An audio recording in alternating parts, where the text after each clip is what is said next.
നമസ്കാരം, news prime മലയാളത്തിലേക്ക് സ്വാഗതം. ജാർഖണ്ഡിൽ ഹേമന്ത് സോറൻ അറസ്റ്റ് ചെയ്യപ്പെട്ട സാഹചര്യത്തിൽ ഇടക്കാലത്ത് മുഖ്യമന്ത്രി സ്ഥാനം ചമ്പൈ സോറനെ ഏൽപ്പിച്ചാണ് അദ്ദേഹം ജയിലിലേക്ക് പോയത്. എന്നാൽ ജയിൽ മോചിതനായി തിരിച്ചു വരുമ്പോൾ ചമ്പൈ സോറൻ മുഖ്യമന്ത്രി പദവി ഒഴിഞ്ഞുകൊടുക്കാൻ തൽപരനല്ലായിരുന്നു. എന്നാൽ നിർബന്ധപൂർവം ഹേമന്ത് സോറൻ അത് പിടിച്ചു വാങ്ങി. ഒടുവിൽ ചമ്പൈ സോറിന് നാണക്കേട് വലിയ തോതിൽ ഉണ്ടായി. ഇത്തരത്തിലാണ് ഇപ്പോൾ BJP ചമ്പൈ സോറിനെ കുറിച്ച് പറയുന്നത്. BJP നേതൃത്വവുമായി ടൈപ്പ് ഉണ്ടാക്കാൻ ചമ്പൈ സോറൻ ഇപ്പോൾ തീരുമാനിച്ചിരിക്കുകയാണ്. തൻ്റെ ഒപ്പം 3 MLA മാർ കൂടി JMM-ലെ, അതായത് ജാർഖണ്ഡ് മുക്തി മോർച്ചയിലെ ഉണ്ട് എന്നാണ് ചമ്പൈ സോറൻ അവകാശവാദം ഉന്നയിക്കുന്നത്.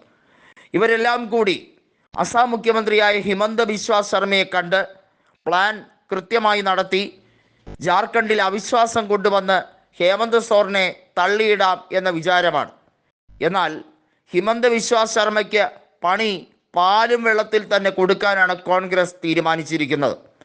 ഹിമന്ത ബിശ്വ ശർമ്മയുടെ അസാമിൽ അവിടെ BJP MLA-മാരിൽ 10ഓളം പേരെ ചാടിക്കാൻ വേണ്ടിയുള്ള നീക്കവുമായി കോൺഗ്രസ് നേതൃത്വം ഇറങ്ങിക്കഴിഞ്ഞിരിക്കുകയാണ്. ഹിമന്ത ബിശ്വ ശർമ്മയാണ് BJP-യുടെ ട്രബിൾ ഷൂട്ടറെങ്കിൽ കോൺഗ്രസിൽ അനേകം ട്രബിൾ ഷൂട്ടർമാർ ഉണ്ട് എന്ന് മനസ്സിലാക്കി കൊടുക്കാനാണ് നീക്കം. ഇത് പഴയ കോൺഗ്രസ് അല്ല.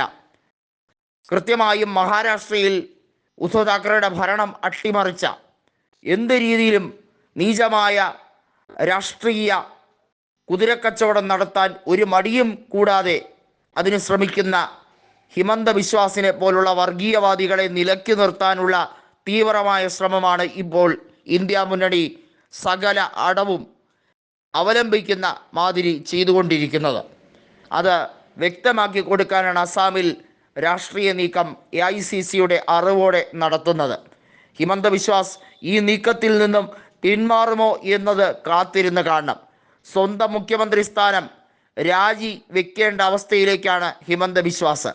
നെറികെട്ട കളിക്ക് എല്ലാ രീതിയിലുള്ള പ്രോത്സാഹനവും കൊടുക്കാൻ ജാർഖണ്ഡിൽ ഭരണത്തെ അട്ടിമറിക്കാൻ ശ്രമിക്കുന്ന ഹിമന്ത ബിശ്വാസിന് പണി കൊടുത്തേ മതിയാകൂ എന്ന് ഗൗരവ് ഗൊഗോയ് ഉറപ്പിച്ചു കഴിഞ്ഞതാണ്.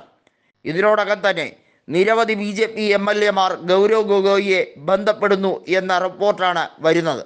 അങ്ങനെ വന്നാൽ തീർച്ചയായും മുൻ കോൺഗ്രസ്സുകാരനായ ഹിമന്ത ബിശ്വ ശർമ്മയുടെ വിശ്വാസ്യത BJP-യിൽ ചോദ്യചിഹ്നമാകും. നേരത്തെ തന്നെ അദ്ദേഹം പറഞ്ഞത് പൗരത്വ നിയമ ഭേദഗതി വിഷയവുമായി ബന്ധപ്പെട്ട കാര്യത്തിൽ ഒരു രീതിയിലും ഗ്യാരണ്ടി പറയാൻ കഴിയില്ല എന്നാണ്. അസാമിൽ CAA നടപ്പിലാക്കാൻ കഴിയില്ല എന്ന് അമിത്ഷായോട് ഉറപ്പായും പറഞ്ഞ ഹിമന്ത ബിശ്വാസിനെ ഇപ്പോൾ അവർക്കൊന്നും വിശ്വാസം പോലും ഇല്ലതാനും. എന്നാൽ ഇപ്പോഴും ട്രബിൾ ഷൂട്ടറായി അദ്ദേഹത്തിനെ കൃത്യമായും BJP മുതലെടുക്കാൻ ശ്രമിക്കുന്നുണ്ട്. പക്ഷേ ഹിമന്തിൻ്റെ സ്വന്തം കാലിലെ മണ്ണൊലിച്ചു പോയാൽ പിന്നെ എന്തു ചെയ്യും എന്നാണ് കൃത്യമായും BJP നേതൃത്വം മനസ്സിലാക്കുന്നത്.